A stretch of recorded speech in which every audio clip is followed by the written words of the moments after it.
میں گھروں میں کام کرتی تھی. ابھی صرف 10 سال کی تھی کہ میرے ابو فوت ہو گئے. ددیال والوں نے میری امی کی شادی ان کے ایک رشتے دار سے کروا دی جو ایک بدتمیز اور جاہل انسان تھا. ذرا ذرا سی بات پر میری ماں کو پیٹ کے رکھ دیتا. خود وہ کوئی کام نہیں کرتا تھا اور امی جو گھر میں تھوڑا بہت کام کرتی اس کے پیسے چھین لیتا. اکثر ہم ماں بیٹی بھوکے رہتے اور وہ خود کھا پی لیتا. میرا چھوٹا سا ذہن یہ سب کچھ برداشت نہیں کر پاتا تھا. میری ماں مجھے سینے سے لگا کر روتی رہتی. کسی بھی رشتے دار کو ہماری حالت پر ترس نہیں آتا تھا. ہم لوگ ایک کچی آبادی میں رہتے تھے. کچھ ہی دور میری دادی کا گھر تھا مگر وہ ہم ماں بیٹی کو منحوس سمجھتے تھے. جب میرے ابو زندہ تھے تو امی اور میری زندگی بہت اچھی تھی. میں باپ کی مار پیٹ سے تنگ آ چکی تھی. عید پر سب بچے نئے کپڑے پہنتے، میں گھر میں چھپ کر روتی اور میری ماں مجھے دیکھ کر اور بھی زیادہ روتی. یوں ہی 2 سال بیت گئے. اماں بہت بیمار رہتی تھی. اب اس نے لوگوں کے گھروں میں جا کر کام کرنا شروع کر دیا تھا جہاں سے وہ بچا کچا کھانا لے آتی. میرا سوتیلا باپ پھر بھی کوئی نہ کوئی موقع ڈھونڈتا اور میری ماں کو مار مار کر ادھموا کر دیتا. وہ بہت عجیب نظروں سے میری طرف دیکھتا تھا. مجھے اس کی نظریں بہت بری لگتی تھیں. میرے ابو تو جب مجھے پیار کرتے تھے تو مجھے اچھا لگتا تھا مگر جب میرا سوتیلا باپ میری طرف توجہ کرتا میں ڈر جاتی. میری ماں کی کوشش ہوتی تھی کہ میں اس کے قریب نہ جاؤں. نہ جانے کیوں، مجھے اس کی وجہ معلوم نہیں. میرا اسکول چھوٹ چکا تھا. میں گھر میں رہتی تو گھر کے کام کرتی اور کبھی امی پریشان ہو کر مجھے اپنے ساتھ لے جاتی. جب میں کسی بچے کو پڑھتا ہوا دیکھتی تو مجھے اپنے ابو بہت یاد آتے. ایک روز امی کی طبیعت ٹھیک نہیں تھی. ایک گھر جس میں وہ کام کرتی تھی تھوڑا نزدیک تھا. امی نے مجھے اس گھر میں کام کرنے بھیجا. میں چھوٹی تھی، میں جا کر کام کرنے لگ گئی. باجی ویسے تو بہت اچھی تھی مگر گھر میں کام بہت زیادہ تھا. صاف صفائی کے بعد میں نے کچن میں برتن دھونے شروع کر دیے، پھر کپڑے دھوئے، پھر ایک بار گھر صاف کیا تو ان کے مہمان آ گئے. بیکری سے ڈھیر سارا سامان آیا. اس کو دیکھ کر میری آنکھیں پھٹی کی پھٹی رہ گئی. باجی نے جب مجھے حیرت سے چیزوں کو دیکھتے ہوئے دیکھا تو ہنس کر کہنے لگی، پاگل لڑکی، نظر لگانی ہے. میں شرمندہ ہو گئی. باجی نے کہا، بس کچھ برتن دھو جانا اور جاتے ہوئے اپنے اور اپنی امی کے لیے ان چیزوں میں سے لے لینا. میں خوشی خوشی کام کرنے لگی. دوسری ملازمہ نے چائے وغیرہ بنائی تو میں مہمانوں کے لیے چائے لے گئی. یہ لوگ بہت اچھے تھے. کام ختم کرتے ہوئے مجھے بہت دیر ہو گئی.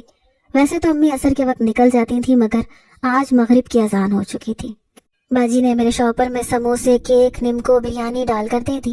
کچھ پیسے دیے اور کہا کہ اپنی ماں کا خیال رکھنا، کوشش کرنا وہ جلدی ٹھیک ہو کر کام پر آ جائے. میں خوشی خوشی گھر کو چل دی. دیر ہو رہی تھی اس لیے میں نے پکا راستہ چھوڑ کر ایک سنسان سڑک جو ہمارے گھر کی طرف جلدی پہنچ جاتی تھی اس پر بھاگنا شروع کر دیا. میں بہت خوش تھی. بھاگتے ہوئے میری ٹھوکر ایک اینٹ سے لگ گئی. میرے پیر سے خون نکلنے لگا اور ہاتھ سے شاپر دور جا گرا. مجھے چوٹ سے زیادہ اس بات کی فکر تھی کہ کہیں کھانے پینے کی چیزیں خراب نہ ہو گئی ہوں. میں درد سے رو رہی تھی. میں جس جگہ بیٹھی تھی وہاں پر ایک پرانا نیم کا پیڑ تھا. سردیوں کی شام تھی. ہلکی ہلکی سی دھند تھی. شاپر کچھ دور پڑا تھا. میں ایک دم وہاں پر ایک لڑکا جس کی عمر 16-17 سال تھی اپنی خوبصورت سی سائیکل پر تیز تیز چلتا ہوا آ گیا. اس نے جب مجھے روتا دیکھا تو سائیکل سے اتر کر آ گیا. اس نے مجھ سے کہا، کون ہو تم اور یہاں اندھیرے میں بیٹھی کیوں رو رہی ہو؟ میں نے اسے کہا، میرا نام چاندنی ہے، قریب ہی میرا گھر ہے. میں کام سے واپس آ رہی تھی، میرے پاؤں میں چوٹ لگ گئی. اس نے مجھے سہارا دے کر اٹھایا. اپنی جیب سے ایک رومال نکال کر میرے پاؤں پر پٹی کس کے باندھ دی. کہنے لگا، میرے ساتھ چلو، میں تمہیں گھر چھوڑ دوں گا. راستے میں میرا گھر ہے. میری امی تمہارے پاؤں پر دوائی لگا دیں گی. یہ جلدی ٹھیک ہو جائے گا. میں خوشی خوشی اس کے ساتھ چل پڑی. میرا شاپر اٹھا کر اس نے احتیاط سے سائیکل میں لٹکا دیا. واقعی اسی راستے پر اس کا گھر تھا. بہت پرانا سا گھر تھا. وہ دروازہ کھول کر مجھے ساتھ لے کر اندر چلا گیا. سامنے ہی چھوٹے چھوٹے بچے کھیل رہے تھے جو ہمیں دیکھ کر ہنس پڑے. اندر سے ایک بہت پیاری عورت نکل کر آئی جس کی رنگت بے حد سفید تھی. اس کے لمبے بال گھٹنوں سے بھی نیچے تھے. اس نے پیار سے اپنے بیٹے کے سر پر ہاتھ پھیرا، پھر کہا، احمد تم کہاں رہ گئے تھے؟ اور یہ بچی کون ہے؟ میں جو حیرت سے اس کو دیکھ رہی تھی ایک دم سے بولی، باجی میرا نام چاندنی ہے، مجھ کو چوٹ لگ گئی تھی، میں اپنے گھر جا رہی تھی تو یہ مجھ کو لے کر آ گئے. انہوں نے بتایا کہ آپ کے پاس دوائی ہے جو آپ مجھے لگا دیں گی تو میں بہت جلدی ٹھیک ہو جاؤں گی. میں نے معصومیت سے جلدی اس کو ساری بات بتائی. احمد اور وہ عورت ہنس پڑے. اس نے پیار سے میرے سر پر ہاتھ رکھا، کہا، بیٹا مجھے باجی نہیں آنٹی کہہ سکتی ہو، اور اچھا کیا تم یہاں پر آ گئی. میں ابھی دوا لگا دیتی ہوں، جلدی آرام آ جائے گا. وہ تھوڑی دیر میں ایک مرہم اور سفید رنگ کی پٹی لے آئی. میرے پاؤں سے خون نکل رہا تھا اور دھول مٹی میں اٹے ہوئے تھے۔ جب وہ میرا پاؤں دیکھنے لگی تو مجھے شرمندگی ہوئی۔ میں نے کہا آنٹی آپ مجھے دوا دے دیں، میں خود لگا لوں گی، آپ کے ہاتھ گندے ہو جائیں گے۔ وہ مسکرائی، کہنے لگی ہٹ پگلی، بچے تو سب کے برابر ہوتے ہیں، اگر میرے بیٹے کو چوٹ لگی ہوتی تو جب بھی میں خود ہی صاف کرتی۔ احمد جا کر پانی اور ٹاول لے آیا۔ آنٹی نے میرا پاؤں صاف کیا، مرہم پٹی کر کے باندھ دی۔ دوا لگتے ہی مجھے یوں سکون آ گیا اور درد بھی ایک دم کم ہو گیا۔ میں نے خوشی خوشی آنٹی کا ہاتھ پکڑ کر پیار کیا اور ان کو کہا تھینک یو آنٹی، یہ مجھے اس باجی نے سکھایا تھا جس کے گھر میں کام کرتی تھی کہ جب کوئی تمہاری مدد کرے تو اس کو تھینک یو بولا کرو۔ آنٹی نے بہت پیار سے میرے سر پر ہاتھ پھیرا، کہنے لگی کتنی اچھی بچی ہے۔ میں نے کہا آنٹی میں چلتی ہوں، میری امی انتظار کر رہی ہوں گی، ویسے بھی وہ بھوکی ہوتی ہیں، کھانا کھلا کر ان کو دوائی بھی دے دوں گی۔ آنٹی نے احمد سے کہا کہ وہ مجھے اپنی سائیکل پر ہی چھوڑ آئے۔ میں بہت خوش تھی۔ ابا کے مرنے کے بعد کسی نے میرا خیال نہیں رکھا تھا۔ ابا کا بھی کبھی کبھی اپنے دوست کی بائک پر مجھے گھمانے لے جاتے تھے، مگر 2 سال سے میں کسی کی توجہ کے لیے ترس گئی تھی۔ سائیکل پر بیٹھ کر میں اتنی خوش تھی، مجھے لگ رہا تھا یہ کوئی شاہی سواری ہے۔ احمد مجھے میرے گھر سے کچھ دور اتار کر چلا گیا۔ میں کھانا لے کر جیسے ہی گھر پہنچی، میرا سوتیلا باپ میری ماں کو بہت بری طرح سے مار رہا تھا۔ ماں چیخ چلا رہی تھی، محلے والے کھڑے ہو کر تماشا دیکھ رہے تھے۔ میں چیختی ہوئی ان کو ہٹا کر اپنی ماں کے پاس پہنچ گئی۔ میں اپنی ماں کے سامنے کھڑی ہو گئی۔ میرے باپ کے ہاتھ میں پلاسٹک کا پائپ تھا، اس نے وہی زور زور سے مجھے مارنا شروع کر دیا۔ کہنے لگا کہاں مر گئی تھی تو آوارہ لڑکی۔ میں حیرت سے ان کی طرف دیکھ رہی تھی۔ بابا مجھ کو چوٹ لگ گئی تھی پاؤں میں، آتے ہوئے ایک باجی نے میرے پیر پر پٹی باندھ دی، اس وجہ سے تھوڑی دیر ہو گئی، اور کام والی جگہ مہمان آ گئے تھے، انہوں نے چھٹی دیر سے دی تھی، دیکھو انہوں نے مجھے کھانا بھی دیا ہے۔ میں نے شاپر کو اس کی طرف بڑھایا، اس نے غصے سے شاپر کو اور میرے پاؤں کی طرف دیکھا، پھر میری ماں کو ٹھوکر مار کر باہر نکل گیا۔ امی کو تیز بخار تھا اور اب لگنے والی چوٹوں سے اس کی حالت بری ہو گئی تھی۔ میں امی کے گلے لگ گئی اور وہ مجھے گلے لگا کر رونے لگی۔ محلے کی ایک خالہ اندر آ گئی، اس نے میرے ساتھ سہارا دے کر امی کو بستر پر ڈالا اور گرم پانی سے امی کا منہ اور زخم صاف کیے جو مار پیٹ میں لگے تھے۔ اس نے میرے سر پر ہاتھ رکھا اور کہا کہ بیٹا یہ رشید بہت ظالم ہے، کوشش کیا کر کہ اس کو تیری ماں پر ظلم کرنے کا موقع نہ ملے۔ میں نے خالہ کو کہا خالہ پیسے لے جاؤ اور مجھے امی کے لیے بخار کی دوا لا دو۔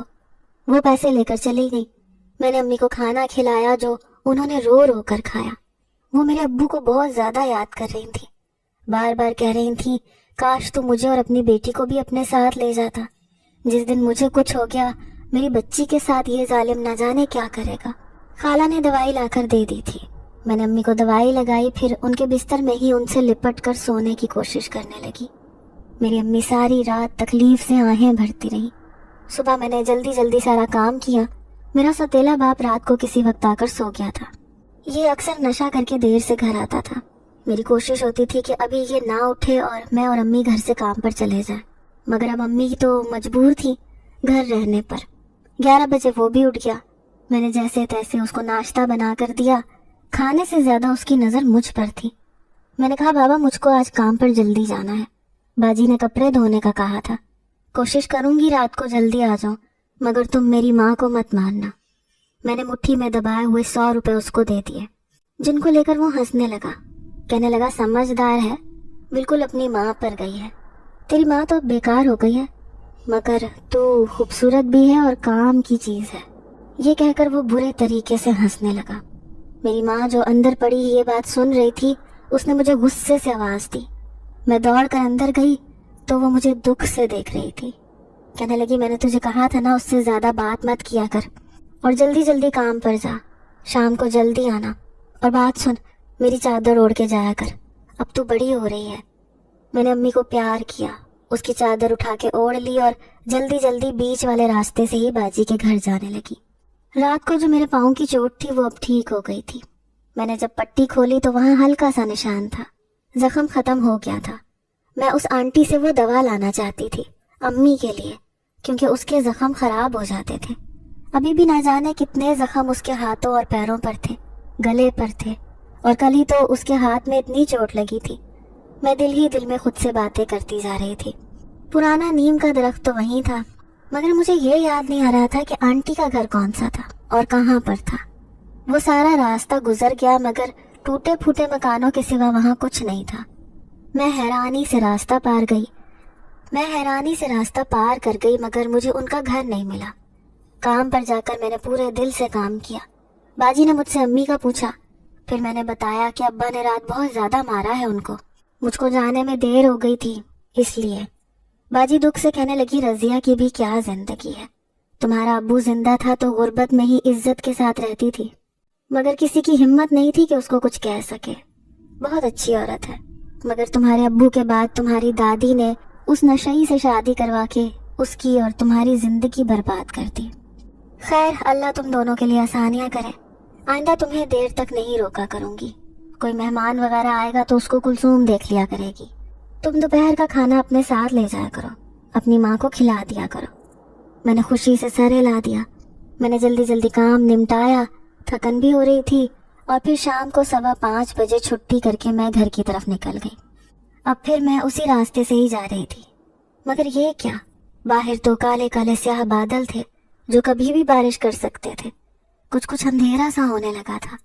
میں جیسے ہی کچے راستے پر تھوڑے آگے پہنچی، ایک دم زور سے بادل گرجا اور تیز بارش شروع ہو گئی۔ میں نے اب روتے ہوئے بھاگنا شروع کر دیا۔ ایک دم سے میرا ہاتھ کسی نے پکڑ کر کھینچ لیا۔ میں نے جب دیکھا تو وہ احمد تھا۔ اس کے ہاتھ میں کالے رنگ کی بڑی سی چھتری تھی۔ وہ شاید اپنے گھر سے نکل کر آ رہا تھا۔ میں سردی سے بری طرح کانپ رہی تھی۔ اس نے میرا ہاتھ پکڑا اور میں چپ کر کے اس کے ساتھ چل پڑی۔ اس کے گھر میں اس کی امی ڈھیر ساری لکڑیاں آتش دان میں جلا کر بیٹھی ہوئی تھی۔ وہ مسکرا کر اٹھی، میرا سامان لے کر رکھا، بڑا سا تولیہ لا کر مجھ کو دیا اور مجھے لکڑی کی ایک خوبصورت سی کرسی پر بٹھا دیا۔ کہنے لگی، بیٹی تم یہاں بیٹھو، میں تمہارے لیے گرم گرم چائے لے کر آتی ہوں۔ لکڑیوں کی گرماہٹ سے میری جان میں جان آئی۔ احمد کچھ دور بیٹھا میری طرف دیکھ رہا تھا۔ میں نے اس کو دیکھ کر کہا، میں دن میں تمہارا گھر ڈھونڈنے آئی تھی مگر ملا ہی نہیں۔ کہنے لگا، تم کسی غلط راستے پر چلی گئی ہوں گی، گھر تو یہیں پر ہے، تمہیں کیسے نہیں ملا؟ اور ہنسنے لگا، تم بالکل پاگل لگتی ہو۔ آنٹی نے کمرے میں آ کر اس کو غصے سے دیکھا تو وہ چپ ہو گیا۔ میرے پاس آ کر بیٹھ گئی، پوچھنے لگی، بیٹا تم کون ہو گھر میں؟ میں نے کہا، میں، میری امی اور میرا سوتیلا باپ۔ پھر میں نے ان کو ساری باتیں بتائیں۔ وہ دکھ سے کہنے لگی، کتنا ظالم انسان ہے۔ خیر بارش رکنے والی ہے، تم جلدی گھر چلی جانا، احمد تمہیں چھوڑ کر آ جائے گا۔ میں نے کہا، اگر اس کو کسی نے دیکھ لیا تو پھر کہیں وہ میری ماں کو پریشان نہ کرے۔ احمد ہنسنے لگ گیا، کہنے لگا، مجھے کوئی نہیں دیکھے گا، تم ڈرو مت۔ کچھ دیر بعد وہاں بیٹھ کر میں وہاں سے احمد کے ساتھ آ گئی۔ میرے ہاتھ میں کالے رنگ کی چھتری تھی، کھانا تھا اور امی کے لیے مرہم تھا۔ جیسے ہی میں گھر میں داخل ہوئی، وہاں پر بہت سی عورتیں تھیں جو امی کی چارپائی کے پاس بیٹھی تھیں۔ میری امی کے اوپر ایک چادر پڑی تھی، چہرہ چادر میں چھپا ہوا تھا، بالکل ویسے ہی ابا جب فوت ہونے کے بعد گھر آئے تھے تو وہ بھی ایسے ہی لیٹے ہوئے تھے۔ مجھ کو بہت ڈر لگا۔ میں نے پاس بیٹھی خالہ سے کہا، امی کی طبیعت زیادہ خراب ہے، صبح تو میں بخار کی دوا دے کے گئی تھی، امی سو رہی ہیں نا؟ پھر امی کی طرف بھاگ کر گئی، ان کے چہرے سے چادر ہٹائی، ان کی آنکھیں بند تھیں۔ میں نے زور سے امی کو ہلایا، ان کے چہرے کو ہاتھوں سے پکڑ کر کہا، امی اٹھے نا، امی میں کھانا لے کے آئی ہوں، کھانا کھا لو۔ امی بارش ہو گئی تھی، میں جلدی آنے والی تھی۔ امی کے چہرے پر اور گلے پر کچھ اور بھی نشان تھے، جیسے اس کو دوبارہ پیٹا ہو۔ میں نے سوتیلے باپ سے کہا کہ امی اٹھ نہیں رہی۔ محلے کی عورتیں رو رہی تھیں۔ خالہ نے اٹھ کر مجھ کو گلے سے لگا لیا، کہنے لگی، بیٹی تمہاری ماں فوت ہو گئی ہے، یہ نہیں اٹھ سکتی، صبر کرو۔ تمہارا نشئی باپ صبح سے نہ جانے کہاں نکلا ہوا ہے، میں شام کو آئی تھی تمہارے گھر میں اندھیرا دیکھ کر۔ میں نے باہر کھڑے ہو کر آواز دی، رضیہ نے جواب نہیں دیا۔ پھر بارش ہونے لگی تو میں نے دیکھا تمہارے چولہے کا سامان بھیگ رہا ہے۔ میں اندر رکھنے لگی تو دیکھا کہ یہ ایسے پڑی تھی، جانے کب اس کی جان نکل گئی۔ بیچاری اپنی بچی سے بھی آخری بار نہیں مل سکی۔ سب عورتیں زور سے رونے لگی، میں دہاڑے مار کر رو رہی تھی، امی مجھے چھوڑ کر مت جاؤ، ابو بھی نہیں رہے، تم بھی چلی گئی، میرا کون ہے؟ سب عورتیں مجھے دلاسا دینے کی کوشش کر رہی تھیں۔ رو کر میرا گلا سوکھ گیا۔ میں امی کی چارپائی پکڑ کر بیٹھ گئی۔ محلے کی مسجد کے امام صاحب نے سب محلے والوں سے کہا کہ غریب عورت ہے، شوہر بھی لاپتہ ہے، کفن دفن کا انتظام کرو۔ لوگ کہنے لگے کہ انتظار کرتے ہیں، وہ بدबخत रात को तो घर आता ही है। मेरी दादी को भी किसी ने इतला कर दी थी, वो भी मजबूरन आ गई। मैं दादी को देखकर उससे लिपट कर रोने लगी। औरतों ने दादी को लान तान किया, वो चुप करके बैठ कर सुन रही थी। फिर उस्तानी जी ने 2-3 औरतों को कहा कि गुस्ल का इंतजाम करते हैं। कुछ पैसे मेरे पास थे, वो मैंने खाला को दिए, अम्मा के कफन के लिए। मेरा सौतेला बाप पलट कर नहीं आया। मोहल्लेदारों ने कफन दफन का इंतजाम कर लिया। अम्मी का जनाजा ले गए। मैं रो पीट के रह गई। अब मोहल्ले की औरतों ने दादी को कहा कि इस बच्ची को अकेला इस घर में मत छोड़ो। पहले तो दादी खामोश रही, फिर कहने लगी कि इसके चाचे चाची हैं, इसको अपने साथ रखने पर राजी नहीं है, और जैसा भी है बाप तो है ना। सब औरतें उसको बुरा भला कहकर चली गई। दादी रात को मेरे पास रुकी नहीं। मुझको अम्मी की याद आई तो मैं दादी से लिपट कर रोने लगी, तो उसने मुझे धुतकार दिया। कहने लगी, करम जली, पहले बाप को खा गई, अब अपनी मनहूस माँ को भी खा गई। मेरा छोटा सा दिल बुरी तरह टूट गया। दादी 3 दिन मेरे साथ नहीं, फिर बहाने से मुझे ये कहकर चली गई कि मैं शाम तक आती हूँ। मैं सारा दिन घर में बैठी उसका इंतजार करती रही, मगर वो नहीं आई। पिछले 3-4 दिन से मोहल्ले वाले ही खाना दे रहे थे। आज किसी ने खाना नहीं दिया तो मैं भूख से मजबूर होकर खाला के पास गई। उसने मेरे सर पर हाथ फेर कर मुझे कहा कि बेटा, आज का खाना तो मैं दे दूंगी, मगर तुझे पता है मेरे हालात भी ऐसे ही हैं। अकेली घर में रहकर भी क्या करेगी बेटा, वापस बाजी के पास काम पर जाना शुरू कर दे। मैंने कहा ठीक है खाला, मैं चली जाऊंगी। दिन तेजी से गुजरने लगे। मैं बाजी के घर काम करती, कभी अहमद से मिलती, कभी सीधी घर आ जाती। रात को खाला मेरे पास सोती। अब मैं 17 साल की होने वाली थी। मेरी दादी से मैं वापस राब्ता करने की कोशिश नहीं की थी। बाजी मुझे कपड़े दे देती थी जिससे मेरा गुजर बसर चल रहा था। मेरा नशई बाप एक दिन अचानक वापस आ गया। मोहल्ले वालों ने उसे बुरा भला कहा, जिस पर उसने कहा कि मैं तो काम ढूंढने के लिए शहर से बाहर चला गया था, और दुनिया दिखावे के लिए मेरी माँ के लिए रो के दिखाने लगा। उस रोज खाला कहीं गई थी और उसके घर वाले भी। मुझे अकेले खौफ आ रहा था। मुझे अपने सौतेले बाप के चेहरे पर टपकती हुई शैतानियत नजर आ रही थी। मैं अल्लाह का नाम लेकर सोने के लिए लेटी तो किसी वक्त आंख खुली तो मेरा सौतेला बाप बाहर से दरवाजा खोलने की कोशिश कर रहा था। मैं खौफजदा हो गई। वैसे भी अब मैं बच्ची नहीं थी, सब समझती थी। वो शायद नशे में था, ऑल फोल बक रहा था। मैंने अपना दुपट्टा ओढ़ा, सिरहाने रखा हुआ अम्मी का फोटो उठाया, एक टूटी फूटी तस्बीह जिसको मेरी माँ बिस्तर पर पढ़ती रहती थी। अल्लाह का नाम लेकर मैं कमरे की खिड़की से बाहर कूद गई। जैसे ही मैंने बाहर का दरवाजा खोला, मेरा सौतेला बाप भी शोर सुनकर कमरे की तरफ से बाहर के दरवाजे की तरफ भागा। उसे अपनी तरफ आता देखकर मैं पूरी कुव्वत से भागी।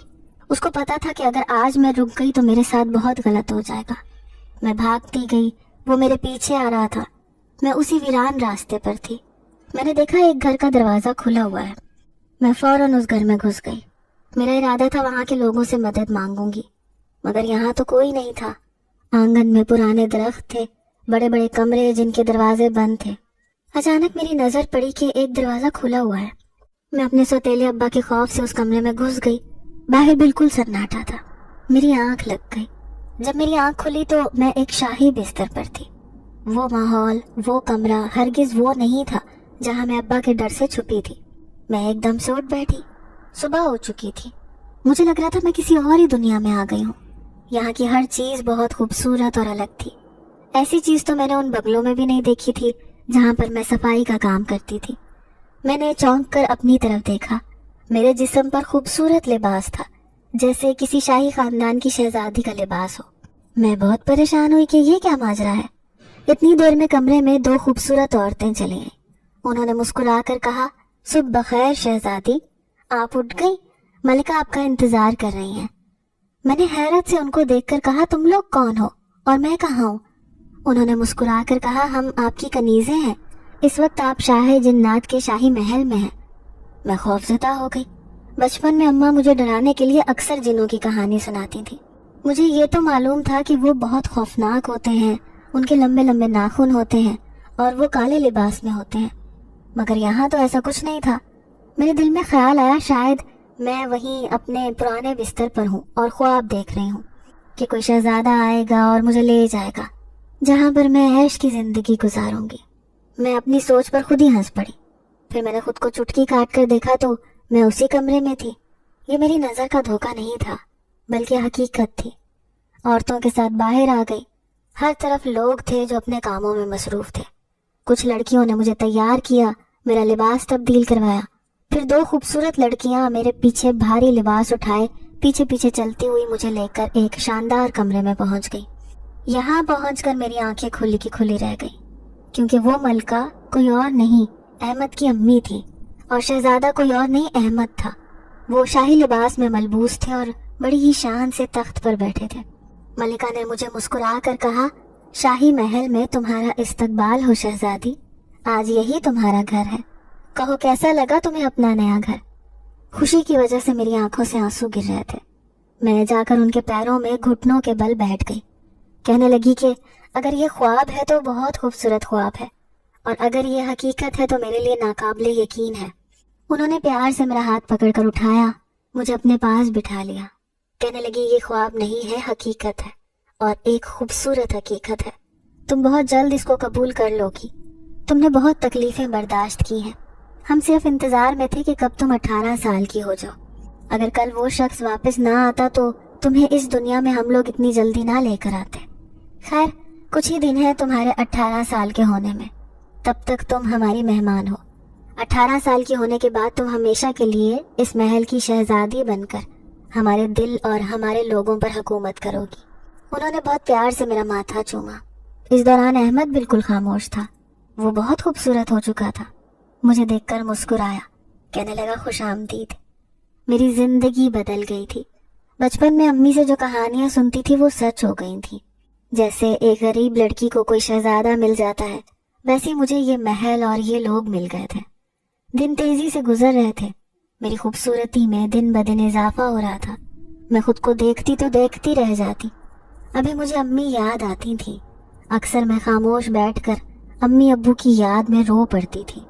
जब अहमद और उसकी माँ का प्यार देखती तो सोचती, कितना खुशनसीब है ये जो इसकी माँ इसके साथ है। मेरी ये हालत देखकर अहमद की अम्मी, जिनका नाम नगीना था, वो फौरन मेरी दिलजोई करने लगती। यूं ही 6 महीने गुजर गए। आज मैं पूरी 18 बरस की होने वाली थी। शाम से ही महल को सजाया जा रहा था। दूर दूर से मुख्तलिफ कबीलों के सरदार जिन्नात अपने खानदान के साथ आना शुरू हो गए थे। आज चांद की 14वीं तारीख थी। हर तरफ नूर ही नूर फैला हुआ था। ठंडी सर्द हवाएं और मशहूर कुन खुशबू शाही खिदमतगारों ने पूरे महल का नक्शा बदल के रख दिया था। तरह तरह के पकवान पकाए जा रहे थे। शाही जिन्नात ने अपनी रियाया की आम दावत की थी। मुझको नगीना ने बतौर खास एक लिबास भिजवाया था, जिसको देखकर कोई भी दंग रह जाए। लिबास क्या था, जैसे सितारों की कहकशां थी। मेरा रूप आज बिल्कुल बदला हुआ था। मेरी बेचैन नजरें शहजादा अहमद को ढूंढ रही थी, मगर वो ना जाने कहाँ गुम था। मेरी बेचैनी को महसूस करके मलिका मुस्कुराने लगी। कहने लगी, इंतजार की घड़ियां थोड़ी सी बची हैं। जब मैं पूरी तरह तैयार हो गई तो वो मुझे देखने आई। मुझे देखकर उसने कहा, माशाअल्लाह, शहंशाह जिन्नात आज तुम्हारी सालगिरह के मौके पर एक ऐलान करने वाले हैं। अगर तुम्हें मंजूर हो तो हमें बता दो, और अगर तुम्हें मंजूर ना हो तो भी बता दो। मैंने प्यार से उनके गले में बाहें डाल दी और कहने लगी, मेरी अम्मी के बाद मुझे मोहब्बत सिर्फ आपसे मिली है, आप हुक्म करें। उन्होंने कहा कि शहंशाह जिन्नात चाहते हैं कि आज तुम्हारी और शहजादा अहमद की शादी का ऐलान कर दिया जाए, इसलिए सारे जिन्नात को दावत दी गई है, और इसीलिए आज आवाम सारी मदऊ है। मैं उनकी बात सुनकर हैरत में पड़ गई। मैं जब से इस महल में आई थी, एक से बढ़कर एक खूबसूरत लड़की को देखा था। मुझ में ऐसा क्या था जो वो इन जिनजादियों को छोड़कर मुझे अपनी मलिका बनाना चाहते थे, अपने बेटे अहमद के साथ शादी करके। मुझे सोच में डूबा देखकर मलिका नगीना कहने लगी, तुम जो सोच रही हो उसका जवाब यह है कि बेशक यहाँ पर एक से बढ़कर एक जन्नात ज़ादियाँ हैं, मगर हमें ऐसी मलिका चाहिए जिसका दिल सोने से भी ज़्यादा कीमती हो, जिसको सिर्फ और सिर्फ मोहब्बत करना आती हो, जो मजलूमों के साथ इंसाफ कर सके, हमेशा सच्चाई के रास्ते पर चल सके और हमेशा नेकी के काम करे। ऐसी कोई भी जिनजादी अभी तक हमें नजर नहीं आई। तुम बचपन से हमारी नजरों के सामने पली बड़ी हो। मुश्किल से मुश्किल हालात में भी तुमने जिस तरह गुजारा किया है, कभी किसी मखलूक को नुकसान नहीं पहुंचाया, और सबसे बढ़कर ये कि शहजादा अहमद तुम्हें बचपन से पसंद करता आया है। वो खुद भी तुम्हारी तरह ही है, नरम तबीयत और सच्चे दिल का। उसके साथ सिर्फ तुम्हारी जोड़ी जचती है। میں نے اور شہنشاہ جنات نے یہ فیصلہ بہت سوچ سمجھ کر کیا ہے. تمہیں پریشان ہونے کی کوئی ضرورت نہیں، لیکن اگر تمہاری خواہش کچھ اور ہے تو ہم تمہاری خواہش کا احترام کریں گے. اگر تم اپنی دنیا میں جانا چاہو تو تمہیں کوئی پابندی نہیں ہے. جتنا ہو سکا ہم تمہاری مدد کریں گے، تمہیں اکیلا نہیں چھوڑیں گے. تمہیں اگر اپنی زمین پر انسانوں کے ساتھ اپنی زندگی گزارنی ہے تو بھی ہمیں کوئی اعتراض نہیں. فیصلہ تمہارے ہاتھ میں ہے. میں نے ایک لمحے کو سوچا اور فیصلہ کر لیا. زمین پر میرا اب کون تھا؟ ماں اور باپ مر چکے تھے. سوتیلا باپ جو میرے لیے ایک شیطان تھا. انسانوں کی دنیا کے بیچ میں رہنا میرے لیے بہت مشکل تھا. جانے اب میں وہاں ہوتی تو میرے ساتھ کیا ہو چکا ہوتا. میں نے ملکہ نگینا کا ہاتھ پکڑ کر اپنی آنکھوں سے لگایا اور کہا کہ میں اس محل میں آپ کی بہو بن کے رہنا چاہوں گی، اور شہنشاہ جنات بے شک اعلان کر سکتے ہیں، مجھے کوئی اعتراض نہیں. انہوں نے مسکرا کر میری طرف دیکھا اور وہاں سے چلے گئے. رات 12 بجے سالگرہ کی تقریب شروع ہوئی. زمین سے آسمان تک روشن ہو رہا تھا. ایسی آتش بازی کی گئی تھی. شہنشاہ جنات نے اعلان کیا کہ آئندہ کے شہنشاہ جنات اور ملکہ ہماری تقریب میں موجود ہیں. انہوں نے ہم دونوں کو بلا کر ہمارے سروں پر تاج رکھ دیے. چند ایک جنات کی شہزادیوں کو چھوڑ کر سبھی لوگ بہت خوش تھے. سب نے ہمارے لیے نیک خواہشوں کا اظہار کیا. پھر شہنشاہ جنات نے کہا کہ اگلے جمعے کو ان دونوں کا باقاعدہ نکاح ہے. میں امید کرتا ہوں کہ ہمارا انتخاب مستقبل میں درست ثابت ہوگا. تقریباً سب کچھ بہت خوش اسلوبی سے ختم ہو گیا. لوگ بھی بہت خوش ہوئے. سب سے زیادہ خوش شہزادہ احمد تھا. وہ محبت پاش نظروں سے میری طرف دیکھ رہا تھا. میرے اندر نہ جانے کہاں سے بلا کا اعتماد آ گیا تھا. بہت خوش تھی میں. دن اسی طرح گزر گئے اور جمعے کے روز باقاعدہ نکاح میں ایک تقریب ہوئی. محل میں خوشیوں کا سما تھا. ہر طرف سے ہم دونوں کے لیے تحفے تحائف آ رہے تھے. نکاح کے پاکیزہ بندھن کے بعد ہماری ایک الگ زندگی شروع ہو گئی. شہزادہ احمد میرے پاس آیا.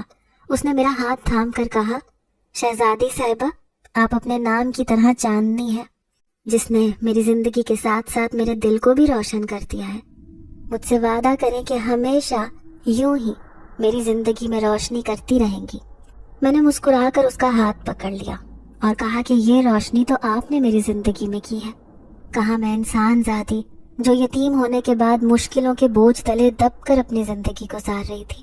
میں نے کبھی خواب میں بھی نہیں سوچا تھا کہ زندگی اتنی خوبصورت ہو جائے گی. چاند اب ڈھل رہا تھا. صبح بہت روشن اور چمکدار تھی. شہزادہ احمد اور میں زمین پر جاتے اور جو چھوٹے چھوٹے بچے ہمیں مشکلوں میں گھرے نظر آتے ہم ان کی مدد کرتے. جو یتیم بچے ظلم کا شکار ہوتے ہم انہیں اس سے بچاتے. ہم دونوں کی زندگی کا مقصد صرف اور صرف نیک کام کرنا تھا، کیونکہ دنیا میں ہر طرف بدی ہی بدی پھیل رہی تھی، اور جب اندھیرا زیادہ ہو تو روشنی کی ضرورت بڑھ جاتی ہے. اسی طرح انسانوں کی طرح جنات کے بھی مسئلے مسائل تھے. ہم دونوں کی کوشش تھی کہ دنیا میں جاری ظلم و ستم کو کم کر سکے. ایسے ہی خدا نے ہمیں بیٹی سے نواز دیا جو شکل و صورت میں اپنے باپ کی طرح خوبصورت تھی. اس کا دل سنہری رنگ کا تھا. ہم نے اس کا نام سنہری رکھا. وہ جہاں جاتی وہاں روشنی ہو جاتی. تتلیاں پھول اس کے پیچھے پیچھے دوڑے چلتے. ایک دن شہنشاہ جنات کی طبیعت خراب ہو گئی. بہت سے طبیب علاج کرنے لگے مگر ان کا آخری وقت آ چکا تھا. ہم سب بری طرح غمگین تھے. انہوں نے مجھے اور شہزادہ احمد کو پاس بلا کر خوب نصیحتیں کی. اپنے دوست احباب کو نصیحتیں کی اور ملکہ سے کہنے لگے کہ میں تم سے بہت خوش ہوں. ساری زندگی تم نے میرا ساتھ نبھایا. مجھے اتنی پیاری اولاد کا تحفہ دیا. ہماری کوئی بیٹی نہیں تھی، صرف بیٹے تھے، مگر تم نے اتنی پیاری بہو ڈھونڈ کر میری زندگی کی اس کمی کو بھی پورا کر دیا. اب اپنے بچوں کا ساتھ نبھانا، ریاست کے معاملات میں ان کی مدد کرنا اور کوشش کرنا کہ ہر مظلوم کی مدد ہو. ہم سب نے ان سے وعدہ کیا کہ ان کی ریاست ہو یا زمین کا کوئی کونا ہو، ہمیں جہاں کہیں بھی کسی مظلوم نے یاد کیا ہم اس کی مدد کریں گے. انہوں نے کلمہ پڑھا اور اپنی جان دے دی.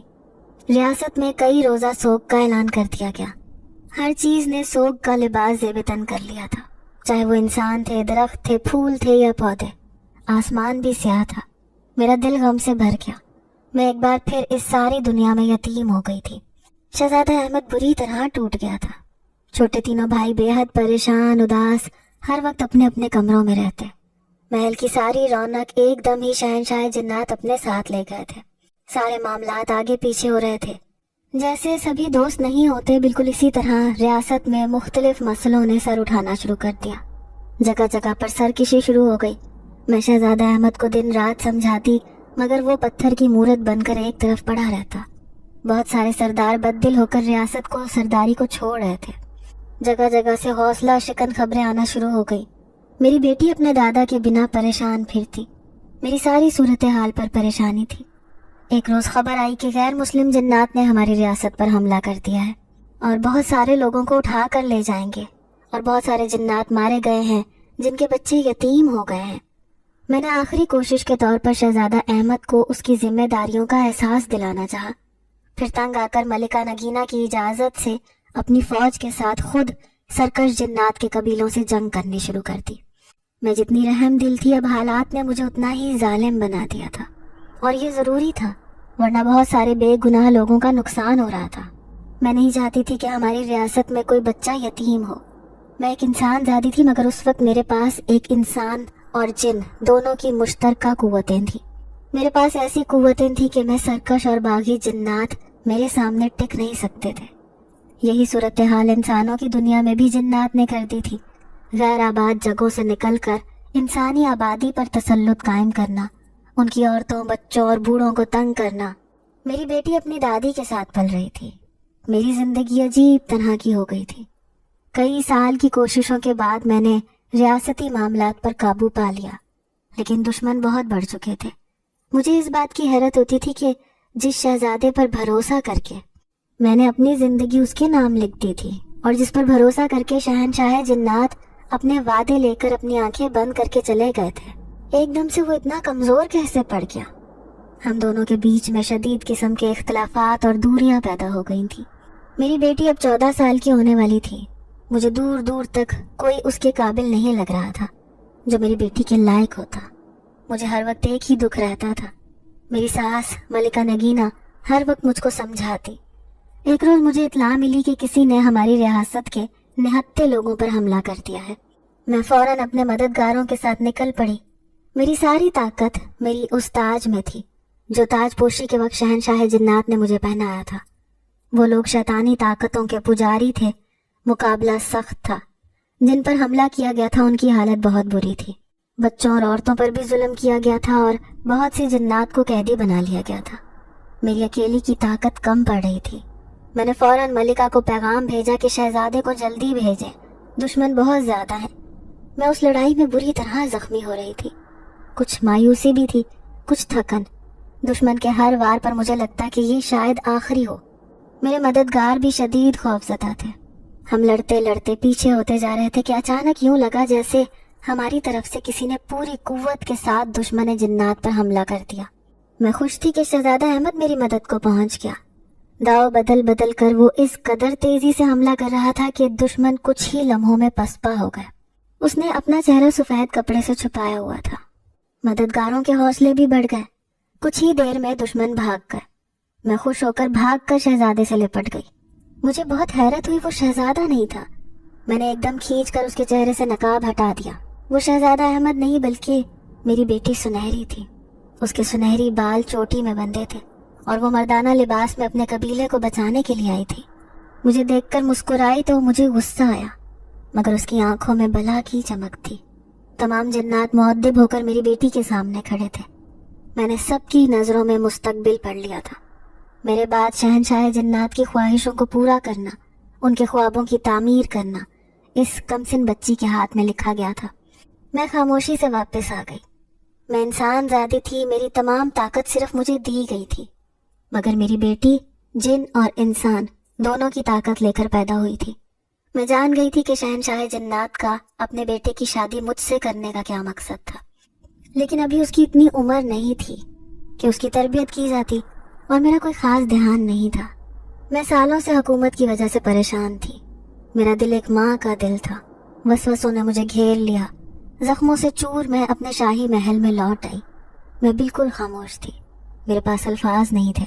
जिन्नात की मलिका नगीना, जिनको कभी मैं माँ कहती थी, मैंने गौर से उनके चेहरे की तरफ देखा। मुझे बरसों पहले अपने किए हुए फैसले पर अब खौफ आ रहा था। मेरा तो कोई नहीं था, मगर मेरी बेटी दुनिया में मेरी थी। जिन्नात और इंसान के मेल से पैदा होने वाली मेरी बेटी, जो अगर उसको कुछ हो जाता तो इससे आगे मैं सोच नहीं पाई। मलिका ने मेरे पास बैठकर मेरा हाथ थामा हुआ था। मैंने कहा, अम्मी ये सब क्या हो रहा है? मैं बहुत कमज़ोर हूँ। मैंने बहुत साल अपनी हैसियत से ज़्यादा बोझ उठा लिया है। अब मेरी बेटी को भी एक अजीब व गरीब ज़िंदगी जीनी होगी। रियासत को संभालना आपके बेटों की जिम्मेदारी है, मेरी मासूम बेटी की नहीं। इसी दिन के लिए मेरी शादी आपके शहजादे से की गई थी। क्या वो शुरू से ऐसे थे, इसलिए आप लोगों ने उनके लिए मेरा इंतखाब किया था? मैं तो समझती थी कि मुझ यतीम पर आपने एहसान किया है। मैं बहुत दुख से बोल रही थी। क्या जिन्नात भी धोखा देते हैं अम्मी? बीमारी ने मुझको घेर लिया था। न जाने कितने दिन मैं यूं ही बीमार पड़ी रही, और हैरत की बात यह कि वो सब लोग जो मेरे आसपास रहते थे बिल्कुल गायब थे। शहजादा अहमद अब जिन्नात की दुनिया के मामलात को थोड़ा थोड़ा संभालने लगा था। मेरे तीनों देवर और मेरे साथ बहुत अच्छे से पेश आते थे। इस वाक़े को चंद दिन हुए थे जब महल में एक तकरीब रखी गई। मैं नकाहत की वजह से कनीज़ों के सहारे से चलकर उस तकरीब में गई। शहजादा अहमद ने ऐलान किया कि उसकी बेटी सुनहरी आज से शहजादी सुनहरी बन गई है। फिर उसने मेरी तरफ इशारा किया। मेरे सर पर शहनशाह जन्नात का सजाया गया ताज उतार कर सुनहरी के सर पर रख दिया गया। मेरी आंखों में आंसू थे। बेटी के चेहरे पर बहुत ज़्यादा खुशी देखकर मुझे खुशी नहीं हुई। मेरा दिल बुझ गया। तकरीब ख़त्म हो गई। मैं सर झुकाकर अपने कमरे में बैठी सोच रही थी कि अब इन लोगों को मेरी ज़रूरत नहीं रही। मेरे पास अब हल्की फुल्की ही ताकत रह गई थी। मैंने शीशे में अपने चेहरे की तरफ देखा। बुढ़ापे ने मुझ पर हमला कर दिया था। मैं बहुत दिल बर्दाश्ता हो चुकी थी।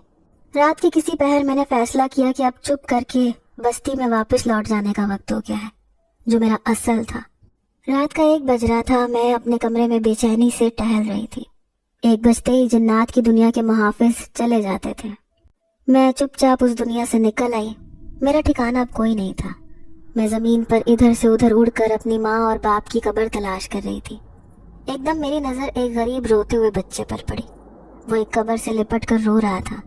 मैंने उसको अपनी बाहों में लिया और अपने एक पुराने वीरान मकान में चली आई। वो बेचारा भी मेरी तरह यतीम था।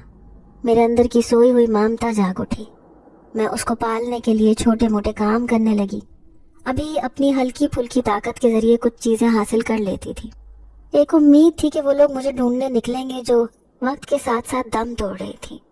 एक रोज़ मैं खाना हासिल करके घर जा रही थी कि मैंने एक शैतान आमिल और उसके चीलों की नज़र में आ गई। मुझे अपनी कैद में लाने के लिए वो मचल उठे। मुझ पर उन्होंने अपने तिलिस्मात का वार किया। मेरे पास अब कोई भी गैर मरई ताकत नहीं थी। मैं आसानी से उसके कब्जे में आ गई। मुझ पर तरह तरह के तशद्दुद किए गए जिससे मेरी बेटी और मेरा शौहर इस दुनिया में हाजिर हो जाए और वो लोग उनको अपना कैदी बना लें। मगर मैंने ऐसा बिल्कुल भी नहीं होने दिया। आमिल ने सज़ा के तौर पर मुझे एक पुराने नीम के दरख्त में कैद कर दिया। मेरी बेटी जब तक 18 साल की नहीं होती वो ज़मीन पर नहीं आ सकती थी। मेरा शौहर अपनी दुनिया के मामलात संभाल रहा था। ये दरख्त इसी सुनसान सड़क पर था जिस पर चलते हुए अक्सर मैं उस खंडर नुमा मकान में शाही जन्नात के घर में पहुंच जाती थी। मुझ पर तरह तरह के तशद्दुद किए जाते, मगर मैंने खामोश रहने की कसम उठा ली थी। वो मुझे मजबूर करता कि मैं उसके छोटे छोटे काले धंधों में उसका साथ दूं, मगर मैं डटी हुई थी कि किसी भी गैर इंसानी अमल में उसका साथ नहीं दूंगी। अक्सर उस वीरान सड़क से निकलते हुए लोगों को मेरे रोने की आवाज़ सुनाई देती। ममता से मजबूर होकर मैं अगर किसी बच्चे को अपने करीब महसूस कर लूं तो जंगल में लोगों को कई रोज तक लोरी गुनगुनाने की आवाज़ें सुनाई देती। कोई नहीं जानता था कि उस दरख्त में कौन कैद है। जाने कितने सालों तक मुझे इस तरह कैद रहना है और दिन रात का कोई हिसाब नहीं था। एक रोज़ मैं यूं ही अपनी ज़िंदगी के बीते हुए पल याद कर रही थी कि मेरे कानों में किसी के बोलने की आवाज़ आई जो बिल्कुल करीब आती जा रही थी। मैंने उसको मदद के लिए पुकारना शुरू कर दिया। कोई है? कोई मुझे सुन रहा है? मैं इस दरख्त में कैद हूँ। खुदा के लिए मेरी मदद करो, मुझे इस कैद से आज़ादी दो। मुझे आवाज़ आई कि जैसे कोई इधर से उधर भाग रहा है। फिर उसने मुझे आवाज़ दी, कौन हो तुम और कहाँ हो? वो शायद 2 लोग थे। एक ने दूसरे से कहा, छोड़ यार, वापस घर चलते हैं। उसको डर लग रहा था। पहले ही मगरिब हो रही है, हमें कोई काम नहीं मिला। जंगल में लकड़ी काटने आए थे, मगर इतने पुराने पुराने दरख्तों को देख के खौफ आ रहा है। ना जाने ये कितने पुराने हैं और इतने बड़े दरख्त हैं। अगर किसी ने हमें दरख्त काटते देख लिया तो कोई और मसला हो जाएगा। पहले ही भूख से जान निकल रही है। चल कहीं और चलते हैं, खाने के लिए कुछ इंतजाम भी करें। एक दूसरे शख्स से बज़िद था। वो बोला, नहीं यार, मालूम नहीं क्या बात है, कौन है जिसको मदद की ज़रूरत है। तुझे जाना है तो तू चला जा, मगर मैं जब तक ये मालूम ना कर लूं कि ये आवाज़ कहाँ से आ रही है और किसकी है, मैंने अब जोर जोर से चीख कर उनसे कहा कि डरो मत, मैं कुछ नहीं कहूँगी, मैं तुम्हारी ही तरह की इंसान हूँ। मुझे कामिल ने इस दरख्त में सज़ा के तौर पर बंद कर दिया गया है, मुझे यहाँ से निकाल दो, मैं वादा करती हूँ तुम्हारी मदद करूँगी। बहुत वक्त से मैं यहाँ पर कैद हूँ। उस इंसान ने आवाज़ देके पूछा, तुम कौन से दरख्त में हो? मैंने कहा, पुराना नीम का दरख्त जो बहुत बड़ा है और जिसके बराबर में एक छोटा सा अनार का दरख्त लगा हुआ है। वो अब नीम के दरख्त के पास पहुंच गया था। उसने एक पत्थर उठाकर दरख्त पर मार कर पूछा, देखो तुम्हें आवाज़ आ रही है, क्या तुम यहीं पर कैद हो? मैंने कहा, हाँ यही दरख्त है। उसने पूछा, मैं तुम्हें यहाँ से कैसे निकाल सकता हूँ? मैंने कहा, या तो तुम दरख्त में कोई सुराख कर दो या फिर दरख्त के तने को ऊपर से काट दो। उसने घूम फिर कर दरख्त को देखा और कहा, यह बहुत पुराना दरख्त है, इतनी जल्दी नहीं कट सकता और यहाँ पर अंधेरा होना शुरू हो गया है। मैं परेशान होकर रोना शुरू हो गई। मैंने कहा, मैं बहुत दिनों से इंतजार में हूँ कि कोई मुझे इस कैद से निजात दिला देगा, मेरी मदद करो, तुम्हें खुदा का वास्ता है। उस लड़के ने कहा कि परेशान मत हो, मैं कुछ करता हूँ। फिर उस लड़के ने थोड़ी सी ज़मीन खोदनी शुरू कर दी। मैं खुदा का शुक्र अदा कर रही थी। कुछ ज़मीन खोद कर वो रुक गया, शायद वो थक गया था। फिर उसने दरख्त में कुल्हाड़ी मारना शुरू की। काफ़ी देर तक वो कुल्हाड़े मारता रहा तो छोटा सा सुराख बनाने में कामयाब हो गया। उसके पास शायद कोई सर्च लाइट वगैरह थी। उसका दोस्त अब भी मुसलसल डर रहा था, उसको मना कर रहा था कि नामालूम ये क्या मखलूक है, मेरी बात मानो, यहाँ से लौट जाओ। उस लड़के ने रोशनी सुराख से अंदर मार कर देखी। मैंने दोनों हाथ जोड़कर उसे कहा कि खुदा जानता है, मैं तुम्हें कोई नुकसान नहीं पहुंचाऊंगी। मुझे मेरे दुश्मनों ने यहाँ कैद कर दिया है, मेरा खानदान नहीं जानता मैं कहाँ हूँ, मुझे यहाँ से रिहा कर दो, मैं तुम्हारी मदद करूंगी। अब उसने जोरों शोर से दरख्त के उस हिस्से में कुल्हाड़े मारना शुरू कर दिए। दरख्त का तना अंदर से खोखला था। मुझे लग रहा था कि अब मेरी आज़ादी करीब है। काफ़ी देर में इतना सुराख हो गया कि मैं बैठ के वहाँ से निकल सकूं, मगर इस कोशिश में मैं बुरी तरह से जख्मी भी हो सकती थी। इसलिए उस लड़के ने कहा कि आप थोड़ी देर और रुक जाएं, मैं सुराख कुछ और बड़ा कर दूं। तवील सब्र के बाद वो लड़का मुझे बाहर निकालने में कामयाब हो गया। मेरे जिस्म पर सारे चोटों के निशानात थे। मुझ में खड़े होने की भी हिम्मत नहीं थी। मेरे बाल बुरी तरह बिखरे थे। ये दोनों लड़के 20-22 साल के होंगे, गरीब थे, शरीफ नजर आ रहे थे। मैंने बाहर निकलते ही उनसे पानी मांगा। पानी पीते ही मैं बेहोश हो गई। मेरी आंख खुली तो मैं एक पुराने से घर में थी, जहाँ पर एक बूढ़ी औरत और एक लड़की मेरी तीमारदारी कर रहे थे। ये उस नौजवान का घर था। बहुत गरीब लोग थे। मैंने हाथ में पहनी हुई अंगूठी उतार कर उनको दी और कहा कि इसको बेचकर अपनी ज़रूरत पूरी कर ले। मेरे अंदर अभी भी कुछ ताकतें बाकी थीं। मैं जानती थी कि मुझे अपने शौहर और बेटी से राब्ता करना ज़रूरी हो गया था। कुछ वक्त बाद शहजादा अहमद मेरे पास पहुंच गया। वो मेरी हालत देखकर खुद भी गमगीन हो गया। मेरे दिल में उसके लिए जो भी नाराज़गी थी, मगर यह हकीकत थी कि मैं आज भी उससे बेइंतहा मोहब्बत करती थी। उसने उस ख़ानदान की मदद की। अब मुझे वापस जन्नात की दुनिया में चले जाना था। उस नौजवान का नाम अवैस था। वो हाफिज़ कुरान था। बाप की मौत के बाद वो अपने ख़ानदान को पालने की कोशिश में था। उसकी सबसे बड़ी खूबी उसका बहादुर होना था। जब शहजादा अहमद उससे मिला तो बहुत खुश हुआ। मुझे उस दरख्त की कैद में 5 साल गुजर चुके थे। जन्नात की दुनिया में मेरी बेटी का राज था। वो 19 साल की हो गई थी। शहजादा अहमद की नज़रें बार बार अवैस के चेहरे की तरफ उठ रही थी। मैं उसकी नज़रों का मतलब समझ रही थी, मगर सवाल ये था कि हमारी बेटी जिनज़ादी थी और ये एक इंसान। क्या फिर माजी अपने आप को दोहराने वाला था? क्या फिर इंसान और जिन का निकाह होने वाला था? मैं नाराज़गी से अपने शौहर की तरफ देख रही थी। वो मेरी तरफ देखकर मुस्कुराया। उसने अवैस से कहा कि तुमने हमारी इतनी मदद की। ये मेरी बीवी जिन्नात की दुनिया से ज़मीन पर नाराज़ होकर आ गई थी। मैं न जाने इसको कहाँ कहाँ ढूंढ चुका था। अगर तुम हमारी मदद नहीं करते तो शायद मैं कभी इसे ढूंढ नहीं पाता। अब तुम मेरे मेहमान बनकर मेरे साथ हमारी दुनिया में चलो, मैं जल्द तुम्हें वापस भेज दूंगा। ये सुनकर अवैस बहुत खुश हुआ। मैं सोच रही थी कि अब क्या होने वाला है। शहजादा अपनी बेटी का निकाह इस इंसानजादे से करने वाला है। क्या मेरी बेटी भी इस शादी के लिए तैयार हो जाएगी? क्या ये इंसानों और जिनों के लिए काबिल कबूल होगी बात? शहजादा अहमद ने मेरा हाथ पकड़ा, अवैस और उसके घर वालों का शुक्रिया अदा किया और कोकाफ में शाही जिन्नात के महल की तरफ उड़ गया। सारा आसमान रोशन था। मेरे दिल पर छाई हुई मायूसी उस खुली हुई हवा में पहुंचकर ख़त्म हो चुकी थी।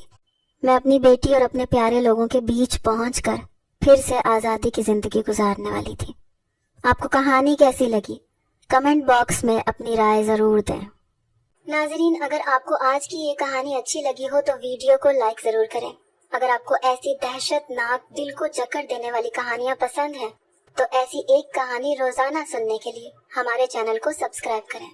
اجازت چاہتے ہیں، اللہ حافظ۔